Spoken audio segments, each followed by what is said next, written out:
So guys, meron tayo ditong phone holder. Ito pa yung vacuum suction. So may available color siya, black, white, and pink. Ayan. So sa mga naghahanap ng ganitong klaseng phone stand, so maganda po siya. Very aesthetic. Tapos na-adjust siya. Ayan, kung kayo ay halimbawa, nasa CR kayo, sa flat surface lamang po siya nadikit. Ayan. So halimbawa, nasa CR kayo, gusto niyong manood ng movie o kaya naman meron kayong pinapanood. So ayan guys, maganda po yung ating phone holder na to. Bukod sa aesthetic siya, tapos ano talaga siya, gamit na gamit ko. Halimbawa, kayo ay nasa sala, punta naman tayo sa sala, sa salamin ko siya ididik. So madali lang siyang tanggalin, ayan.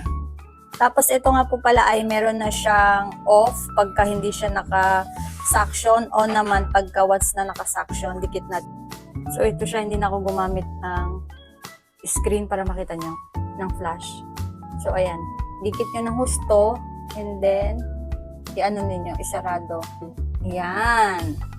So ayan siya guys, nakita nyo naman, diba? So, ayan siya, oh, halimbawa, tsaka huwag kayong mag-alala, madikit po talaga siya. May kasama na rin pala siyang ganito magnet holder kung hindi pa kayo naka-magnet holder. So ayan siya guys, oh.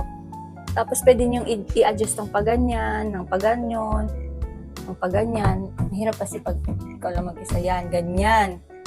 Ayan siya, oh. Kita nyo naman, diba?